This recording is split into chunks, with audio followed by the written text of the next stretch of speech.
Le chapelet de Récamier.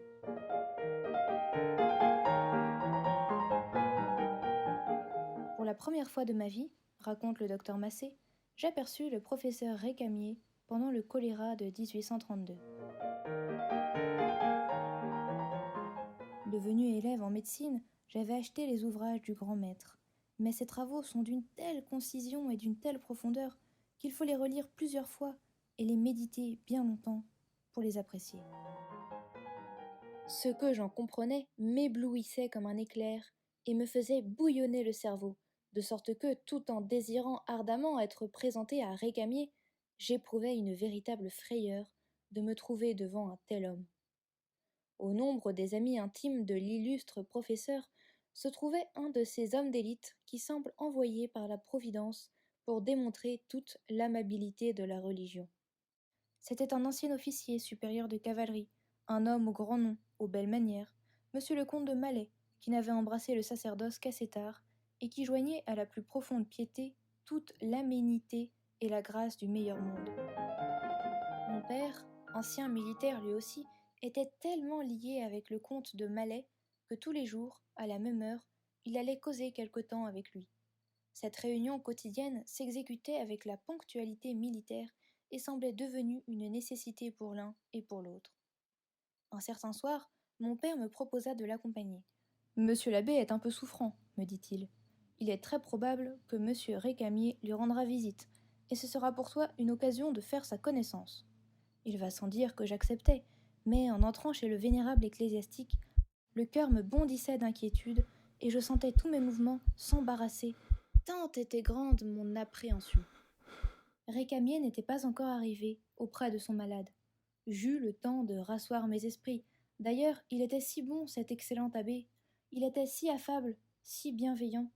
Une cicatrice, résultat d'un grand coup de sabre, partageait tout le visage du noble vétéran. Il avait le port d'un guerrier et la démarche d'un grand seigneur. Mais ce regard était si encourageant, sa parole si douce, qu'au bout d'un quart d'heure, j'étais chez lui aussi à mon aise que dans ma maison paternelle.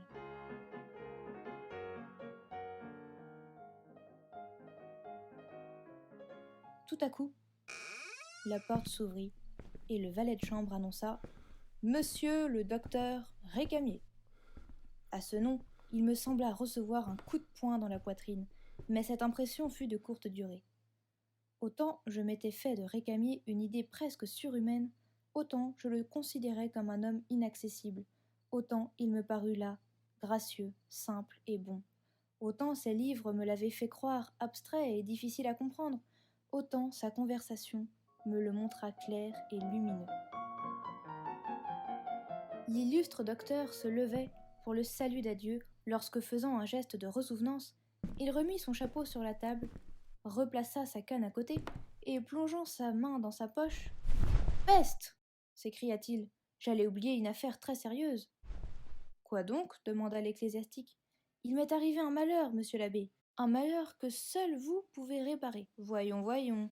Il s'agit d'une fracture que vous saurez parfaitement remettre, d'une petite opération que je vous prie de pratiquer. » Et ce disant, il retirait la main de sa poche et montrait triomphalement, devinez quoi ? Un chapelet, dont la chaîne était brisée. J'avoue que je restais tout ébahi. Lui, le grand Récamier, l'illustre professeur, chargé d'enseigner non seulement à l'école de médecine, mais encore au Collège de France, lui, le médecin des grands, des seigneurs, des princes, des rois même, lui dont la réputation était européenne, il avait un chapelet. Il disait son chapelet tout comme une bonne femme aurait pu le faire. « Eh oui, je dis mon chapelet, » fit-il en se retournant vers nous, en souriant. « Quand je suis inquiet d'un malade, quand je suis à bout de ressources, quand je trouve la médecine impuissante, je m'adresse à celui qui sait tout guérir. Seulement, j'y mets de la diplomatie, et comme, emporté par mes occupations, je n'ai pas le loisir d'intercéder bien longtemps, je prends la Sainte Vierge pour intermédiaire. En me rendant chez mes malades, je lui dis 1 ou 2 dizaines de chapelets. Rien de plus facile, vous comprenez ? Je suis bien tranquillement assis dans ma voiture, et là, j'entre en conversation. Le chapelet est mon interprète. Or, comme j'ai recours assez souvent à sa complaisance, il est bien fatigué, il est malade, et c'est pourquoi je prie monsieur l'abbé de l'examiner, de lui donner une consultation, de l'opérer si besoin est, en un mot, de me le guérir. Mon père approuva par 2, 3 mots, j'applaudis par de simples saluts.